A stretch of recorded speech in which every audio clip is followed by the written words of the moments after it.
하나님을 최고로 두십시오. 고린도후서 7장 1절. 성화를 이루는 과정. 나는 하나님의 약속이 이루어질 것을 정당하게 요청할 수 있습니다. 물론 사람 편에서만 그렇습니다. 당신이 하나님 편에서 하나님의 약속을 본다면 주님의 요구사항을 알게 될 것입니다. 하나님께 내가 원하는 것을 요구하면서 하나님의 약속이라 주장하는 건 신앙의 오류입니다. 진정 하나님이 원하시는 것을 알 때 하나님의 약속이라 말할 수 있습니다. 온전히 하나님의 관점에서 보기 시작할 때 하나님의 요구가 우리에게 보입니다.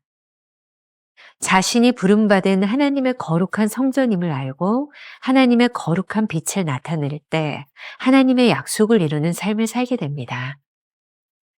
챔버스는 이를 성화라 말합니다. 우리의 자연적 본성을 영적인 삶으로 바꾸어 나가는 것입니다. 이런 변화는 오로지 순종을 통해서만 가능합니다. 우리가 순종하기로 결심하면 하나님께서는 친히 우리를 가르치시고 인도하십니다.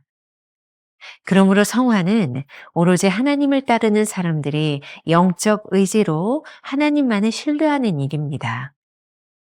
나의 할 일은 주님을 향한 순종을 통해 자연적인 삶을 영적인 삶으로 변화시키는 것입니다. 하나님이 요구하시는 삶이 우리가 하나님께 요구하는 약속과 소원을 다스릴 때 거룩함을 이루는 삶의 여정이 시작됩니다. 나의 육신과 영혼이 모두 하나님의 속성과 완전한 조화를 이룰 때까지 영과 육의 온갖 더러운 것으로부터 자신을 깨끗게 해야 합니다. 거룩을 이루는 일은 이례적 사건이 아니라 순종의 과정을 통해 점진적으로 일어납니다. 우리의 인간적 생각이 하나님의 거룩한 속성과 조화를 이루기 위해서는 거룩하지 못한 우리 자아를 깨끗게 해야 합니다. 이를 위해 자신의 권리를 주장하지 않으셨던 그리스도의 마음이 우리 속에도 있는지 점검해 보십시오. 공생의 기간 동안 간절히 아버지의 뜻에 따라 자신을 드리기를 기도했던 예수님처럼 우리 또한 삶의 최고 관심을 하나님과의 관계에 두어야 합니다. 하나님과의 관계를 우리 인생 최고의 위치에 둘 때 나머지 사소한 것들을 버릴 수 있습니다. 챔버스 신앙의 정수는 하나님을 하나님으로 온전히 인정하는 것입니다. 김병삼 목사의 매일 만나 365, 오늘은 3월 18일 하나님을 최고로 두십시오, 이런 제목으로 말씀을 나누어 보겠습니다. 오늘은 한 가지 주제를 다루어 보겠습니다. 성화를 이루는 과정. 오늘 묵상의 첫 문장, 챔버스의 글을 이해하는 것이 쉽지 않습니다. 제가 먼저 읽어드리면서 시작합니다. 나는 하나님의 약속이 이루어질 것을 정당하게 요청할 수 있습니다. 물론 사람 편에서만 그렇습니다. 당신이 하나님 편에서 하나님의 약속을 본다면 주님의 요구사항을 알게 될 것입니다. 제가 이해하는 한도 내에서 오늘 이 묵상글을 나누어 보겠습니다. 하나님을 믿는 우리는 모두 우리의 마음에 소원을 가지고 있습니다. 그리고 우리는 이것을 하나님께 우리에게 약속해 주신 것이라고 말을 하기도 합니다. 그런데 이런 말들이 인간 편에서는 맞는 것 같지만 하나님 편에서 보면 완전히 달라질 수 있습니다. 어떤 것이 하나님의 약속일까요? 온전히 하나님의 관점에서 보기 시작할 때 그것이 하나님께서 우리에게 요구하시는 것들입니다. 하나님께서 요구하시는 것들이 이루어질 때 하나님의 약속이 이루어지는 것입니다. 여기서도 우리가 가지고 있는 신앙의 오류가 드러나죠. 우리가 원하는 것을 하나님께 요구하면서 하나님께서 나에게 이렇게 약속하셨어 라고 주장하는 것들 말입니다. 이것이 신앙의 오류라는 것을 기억하십시오. 이제 우리들에게 아주 중요한 관점의 전환이 필요합니다. 하나님의 약속은 진정 하나님이 원하시는 것을 우리가 아는 것입니다. 다시 한번 강조합니다. 하나님의 약속은 진정 하나님이 원하시는 것을 우리가 아는 것입니다. 오늘 본문 고린도후서 7장 1절에서 사도 바울은 하나님을 두려워하는 가운데서 거룩함을 온전히 이루는 것, 이것이 하나님의 약속을 이루는 것이라고 말하고 있습니다. 우리 자신이 부름받은 자로서 하나님의 거룩한 성전임을 안다면 우리의 몸을 통해서 하나님의 거룩한 빛을 나타내는 삶을 살아갈 때 하나님의 약속을 이루는 삶이 됩니다. 바로 이런 것을 가리켜 챔버스는 오늘 묵상글을 통해서 성화라고 말을 합니다. 조금 더 제가 부연해서 설명한다면 우리의 자연적 본성, natural life라고 표현하고 있고요. 영적인 삶, spiritual life라고 하는데 우리의 자연적인 본성을 영적인 삶으로 바꾸어 나가는 것이 성화라는 거예요. 이러한 변화는 오로지 순종을 통해서만 가능한 것입니다. 우리가 순종하기로 마음먹으면 하나님께서는 친히 간섭하셔서 우리를 가르치시고 사소한 일 한가운데서도 인도하시는 분이십니다. 그렇게 하나님의 간섭이 우리에게서 일어날 때는 혈과 육에 자신을 내어주는 것이 아니라 자신을 정결케 함으로 매일 주님과 동행하도록 해야 되는 것입니다. 자신의 소원을 말하는 것 같지만 실상 하나님이 원하시는 일들이 우리들 속에서 일어나는 것, 이것이 성화입니다. 다시 한번 제가 강조할게요. 우리의 소원을 말하는 것 같지만 실상 하나님이 원하시는 일들이 우리들 속에서 일어나는 것, 이것이 성화입니다. 그러므로 성화되는 것은 오로지 하나님을 따라가는 사람들의 영적 의지를 가지고 하나님을 신뢰하는 것이죠. 챔버스의 말입니다. 나의 할 일은 주님을 향한 순종을 통해 자연적인 삶을 영적인 삶으로 변화시키는 것입니다.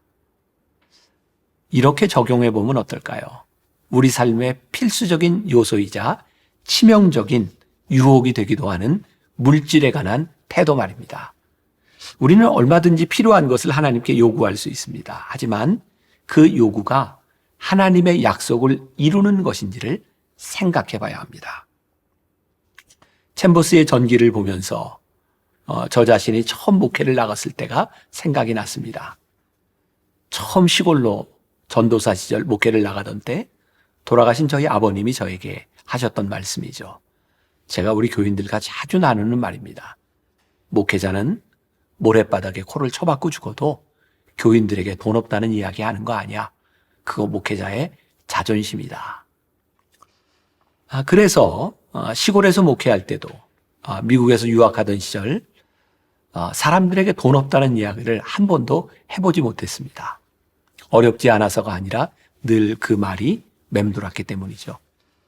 제가 유학을 마치고 한국에 돌아왔을 때 같이 공부하던 목사님 중에 한 분이 저에게 이런 이야기를 했던 기억이 납니다. 김 목사님은 유학생활 동안 한 번도 어렵다는 이야기를 하지 않아서 늘 풍족한 삶을 사는 줄 알았어요. 그런데 지나놓고 생각해 보니 저는 참 풍족한 삶을 살았던 것 같습니다. 부족하다는 이야기를 하지 않고 사는 것보다 더 풍족한 삶이 있을까요? 챔버스와 비디는 늘 긍정적이었고 하나님께서 허락하시는 일에 완전히 의지하는 삶을 살았습니다. 경제적인 문제나 일의 경중이 챔버스의 사역에 장애가 되지는 않았던 것 같습니다. 그래서 사람들이 역시 챔버스는 전혀 부족함이 없는 사람처럼 생각을 하고 있었던 것 같아요. 그러나 사실 챔버스에게는 일정한 수입원이 없었습니다. 하나님이 요구하시는 삶이 우리가 하나님께 요구하는 약속과 소원을 다스릴 때 거룩함을 이루는 삶의 여정이 시작되는 것입니다. 챔버스가 이렇게 말합니다. 나의 육신과 영혼이 모두 하나님의 속성과 완전한 조화를 이룰 때까지 영과 육의 온갖 더러운 것으로부터 자신을 깨끗게 해야 합니다. 또 하나 우리가 생각해야 할 것은 거룩을 이루는 것은 일회적인 사건이 아니라 순종의 과정을 통해 점진적으로 일어나는 것이라는 것을 명심해야 합니다. 우리가 가지고 있는 인간적인 생각들이 하나님의 거룩한 속성과 조화를 이루어 나가는 것은 일회적인 사건이 아니라 과정이 필요한 것입니다. 이 과정에서 우리가 해야 하는 것은 거룩하지 못한 우리의 자아를 깨끗하게 하는 것입니다. 그러면 우리를 깨끗하게 하는 이 과정에서 가장 필요한 것은 무엇일까요? 이 세상에서 당신의 권리를 주장하지 않으셨던 그리스도의 마음이 우리 속에도 있는지 점검하는 것입니다. 이 챔버스의 묵상글을 읽다 보면 자주 나타나는 표현들이 있죠. 그 중에 하나가 점검입니다. 챔버스가 자기를 점검하는데 참 많은 노력을 했구나 라는 것을 깨닫게 되는 부분이죠. 공생애를 지내시는 동안 예수님의 가장 간절한 기도는 아버지의 뜻을 따라 자신을 드리는 것이었습니다. 마찬가지로 우리의 삶의 최고 관심을 하나님과의 관계에 두는 것입니다. 점검하십시오. 하나님의 관계를.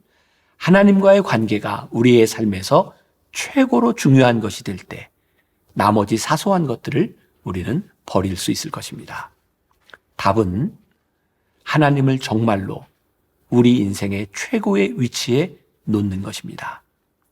챔버스에 가지고 있었던 신앙의 정수는 하나님을 하나님으로 온전히 인정하는 것이었습니다. 오스왈드 챔버스의 창세기라고 하는 책에 이런 표현이 있습니다. 영적인 삶에서는 좋은 자리에서 더 나은 자리로 나아가고 더 나은 자리에서 최선의 자리로 나아가는 것이 아니다. 영적인 삶에서 우리가 나아가야 하는 대상은 오직 한 분이시다.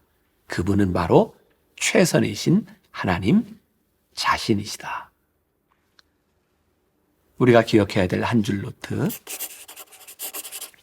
오직 순종만이 우리가 하나님을 우리 인생의 최고의 위치에 두었다는 것을 명백히 증명합니다. 이런 질문으로 하루를 지나볼까요?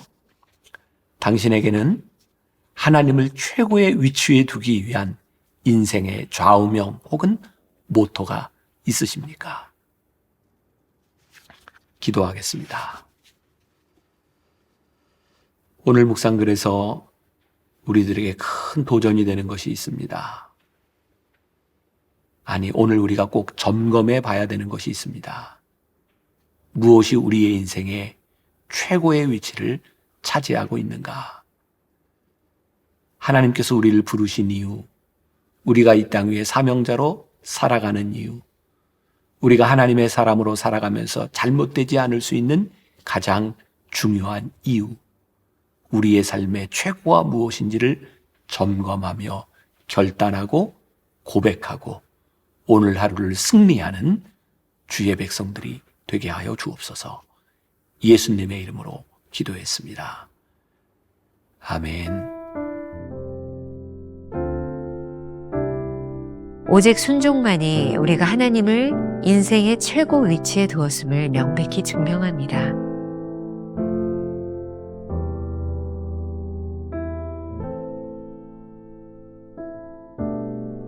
하나님을 최고의 위치에 두기 위한 인생의 좌우명이나 모토가 있습니까?